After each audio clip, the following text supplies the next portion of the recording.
This is a story about the Sigma 60mm f1.4 wide-angle prime lens. This one. Every creator has one piece of gear that becomes more than just a tool. And for me, it is this lens. The Sigma 60mm f1.4 wide-angle prime lens. This lens has been with me through thick and thin. And in fact, it was my first ever lens when I switched over from Nikon and joined the Sony camera family. So in this video, I just want to tell you a story about how this lens has transformed my creative journey. And I'm also going to reveal a little issue that I have with the lens currently that has affected the way I use it. I no longer use it for professional work because of this reason. So stick till later in the video when I'll reveal it to you. But let's get back to the story. Sometime in 2018, if I'm not mistaken, 2017, I'd been hearing so much about Sony cameras, and as I would advise anybody who is on a low budget trying to either buy a new camera or switch cameras, I looked out for anybody who was willing to sell a used unit. And I was lucky to find somebody within the network who was selling his Sony A6500, and it was being sold with this lens. It was perfect for me because it's wide angle, it's fixed, it's fast, it's f1.4, and a whole lot of other features. So yes, I got this lens and I started my creative journey. I remember the day I got it, I was super excited. Well, apart from the fact that I was excited about the size of the Sony A6500 compared to the Nikon D750, which if you have ever used Nikon before, you know that the Nikon is quite a bulky unit. I was excited about transitioning to something smaller and yet as powerful. But I was particularly excited about this lens. This was probably the first wide-angle prime lens I had ever owned, as fast as 1.4. On the Nikon's D750, I was using an 85mm 1.4. But this was the first time I was using a wide-angle lens that had an aperture range of f1.4. So I was pretty excited. You know, the camera and the lens brought a different feel. In fact, it triggered off my love and passion for filmmaking. You can imagine my excitement jumping into my first documentary after getting the lens. I was also getting used to the new Sony system, the new Sony environment, the fast autofocusing, good low light performance. And this lens was just like an icing on the cake, because with f1.4, when you're shooting documentaries, sometimes lighting is an issue. You might not always have access to good lighting. And so if you have a lens that can go as low as f1.4, you know that in low light situations, you know, you'll be capturing really good footage. And I remember capturing my first clips with the lens while on the field. It was looking good, it was looking really great. So this video is really like a tribute to this lens. This is really a very powerful lens. And over the years, I've mounted it on several camera bodies. So my first camera was the Sony A6500. And then the next one I bought was the Sony A7 III, which was a full frame lens. And even though this lens is an APS-C lens, so it's actually for APS-C cameras, when you put it on a full frame lens, you get that black circle around it. There are ways to work around that particular issue. One of the ways is to zoom in, to crop in a little further beyond that black circle. And with the Sony A7 III, I was able to do that. So basically, it is possible to use this APS-C lens on a full frame camera. But I digress. From the A7 III, I eventually got my Sony A6400, which is an APS-C camera. So this worked perfectly with the Sony A6400.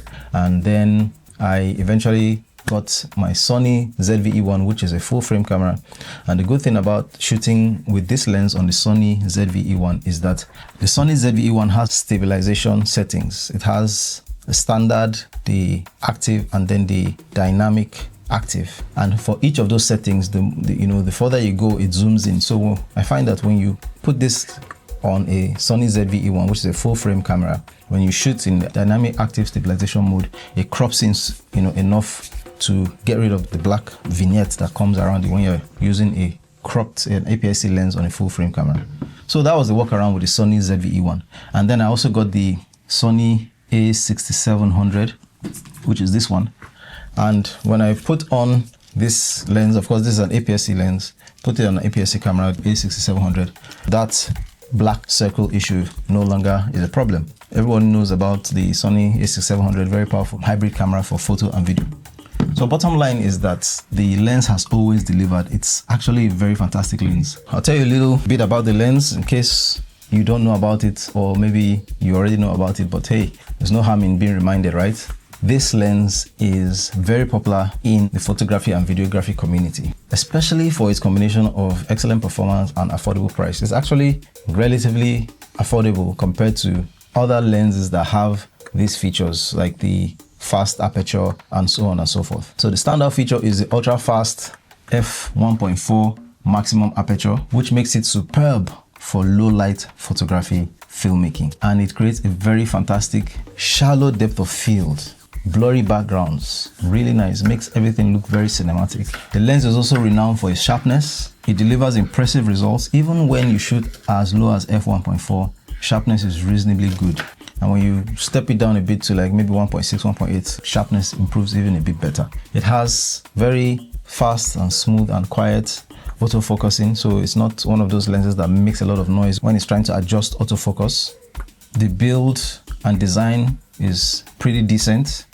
It has some level of dust and splash resistance, so I'm not sure that it's entirely weather sealed, but it does have some level of dust and splash resistance, so if there's a slight shower or rain outside, you can still use it. For a lens in its class, it's quite large. Now that's the only thing that I wish was different about it, because it's good for street photography, so I wish that the lens was smaller and not as heavy. It's quite a heavy lens, not so heavy but quite heavy. So those are the things that if I could change, I'd make it a bit lighter and smaller, just so that it's something you just slap on your camera, carry out to do anytime, anywhere.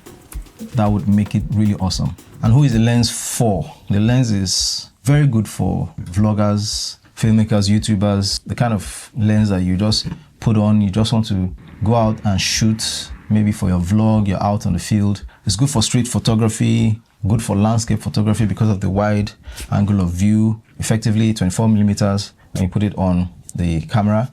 And of course, because you're shooting on full frame and you have to zoom in, so you still are within that range of 24, about 24, 20 to 22, 24 millimeter, if I'm not mistaken. It's recommended as one of the best lenses for content creators. And you know, if you're a content creator on a budget and you don't have this, you know, I think you should give this a try. So it's really a very versatile and powerful lens that offers professional grade results. And its budget-friendly price makes it an excellent investment for anybody that shoots with Sony cameras. So that's the story of my Sigma 60mm f1.4. Now I told you that I was going to tell you something, an issue that I have recently had. If you look at my last video, I used this lens to shoot that last video. There's an issue right now with the depth of field, the aperture, the blurred background that you get when shooting with it. It's not what it used to be. It's not smooth. It's not uniform. There are inconsistencies. And for a while, I wondered what was wrong. There was a particular day I took it out to shoot. I went on a walk in the park and I was just vlogging with it. And I got back and I realized that the depth of field was just sort of distorted. So there was clarity maybe in the center of the frame, but then a little bit to the side of the center of the frame, it was blurry, and then a little bit off, it was clear. I don't know where that inconsistency was coming from. I think I'll try to show it to you in some clips on the screen, and I'll use an arrow to just show the points I'm talking about. But I wasn't getting that smooth, even, blurred background anymore. And also sometimes the focus point was off. So when I tried to figure out what was wrong, I realized that there seems to be like a shift between this component, this part of the lens, which I would consider to be the base of the lens, and then from here upward, which actually contains maybe all the other elements, internal components of the lens. Now, if you look closely, I don't know if this is going to show on camera, but I'm going to try to show you that shift. Watch this. Can you see? Let me use this where it has a white mark. Can you hear that sound? Can you see the shift? Apparently, I think this lens might have dropped. Yes, I do remember once or twice that I was, in fact, if I remember correctly, there's a particular event I was shooting, was a graduation event somewhere in Oxford. I can't remember if this was the lens that was on the camera then, but the camera dropped.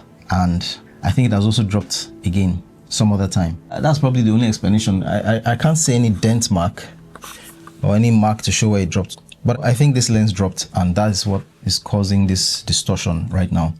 I almost cried when I discovered this. And I felt like, oh, what a waste, because I wasn't sure if it's something that could be fixed. It may have a fix. I would find a way to fix it, or I'll just buy another one.